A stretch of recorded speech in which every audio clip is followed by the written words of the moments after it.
دوسری بات یہ ہے کہ ہم اپنے آپ کو جہاں ہم اپنے آپ کو مسلمان کہتے ہیں سمجھتے ہیں اور اپنے آپ کو مسلمان خیال کرتے ہیں کہ اللہ نے ہمیں مسلمان کے گھر کے اندر پیدا فرمایا، وہیں یہ بات بھی ہمیں ہمارے ذہنوں میں ہونی چاہیے کہ آج نہ کل مرنا ہے، آج نہ کل ہمیں مرنا ہے۔ مرنے کو تو سب لوگ کہتے ہیں کہ مرنا ہے۔ دنیا میں بسنے والا کوئی آدمی کسی بھی دھرم کا ماننے والا ہو، کسی بھی مذہب کا ماننے والا ہو، کوئی بھی کسی بھی دیوی دیوتاؤں کی پوجا کرنے والا ہو، مورتی کی پوجا کرنے والا ہو،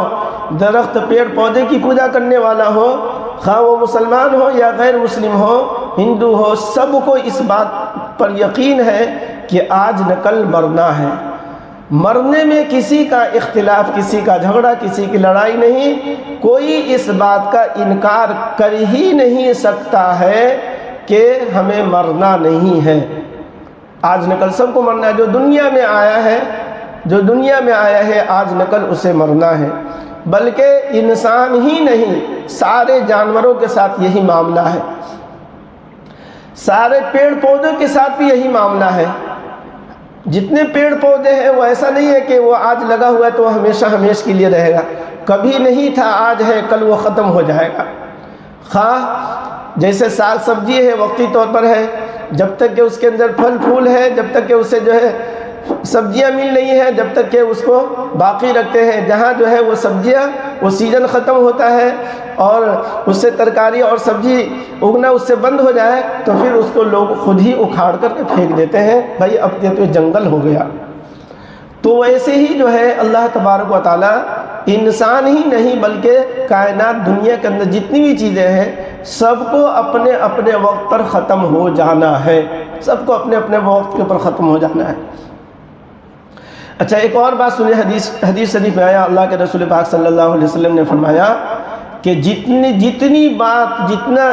بات ہم لوگ موت کے سلسلے میں جانتے ہیں، موت کا یقین ہے کہ مرنا ہے، یہ مرنے کو اگر جانور سمجھ جائے کہ مرنا ہے، موت کا یقین جو ہے جتنا ہمیں ہے ویسے ہی اگر جانوروں کو ہو جائے کہ آج نہ کل ہمیں مرنا ہے، تو حدیث شریف میں آیا پھر کسی کو کوئی جانور نہیں ملے گا، تندرست فرما موٹا تازہ کوئی جانور نہیں ملے گا، یعنی موت کے صدمے سے اس کو یقین ہے کہ جس طریقے سے ہمیں یقین ہے کہ مرنا ہے، یہ بات اگر جانوروں کو معلوم ہو جائے اور پتہ چل جائے کہ ہمیں مرنا ہے اور آج نہ کل ہمیں لوگ کاٹ دیں گے، ہمیں مار دیں گے یا ہم مر جائیں گے، اگر یہ مرنے کا یقین جس طریقے سے انسانوں کو ہے، ہم ایمان والوں کو ہے، یہی یقین اگر جانوروں کو اگر ہو جائے تو موت کے غم سے، موت کے ڈر سے، موت کے خوف سے کوئی جانور موٹا نہیں ہو سکتا ہے، کوئی جانور جو ہے کوئی تندرست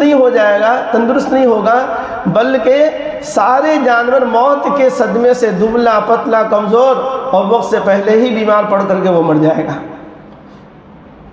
تو موت کے سلسلے میں جتنا ہم لوگ جانتے ہیں، ہم لوگوں کو پتہ ہے، ہم لوگوں کو یقین ہے،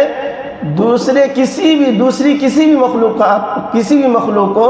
اتنا علم نہیں ہے، اتنی معلومات نہیں ہے کہ موت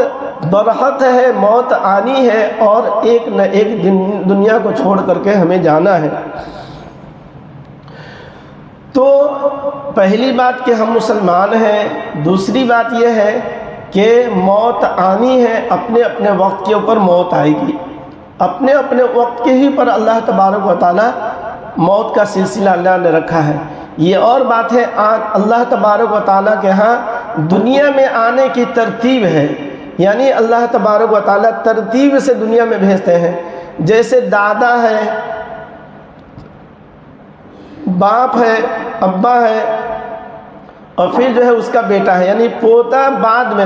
تیسرے نمبر پر، پہلے دادا، پھر جو ہے ان کا بیٹا یعنی باپ اور ان کا بیٹا یعنی پوتا۔ تو آنے میں جو ہے وہ دادا پہلے ہوں گے، بعد میں باپ ہوں گے، پھر اس کے بعد بیٹا ہوگا۔ لیکن جانے میں ایسا نہیں ہے، اب دادا بھی ہے، ابا بھی ہے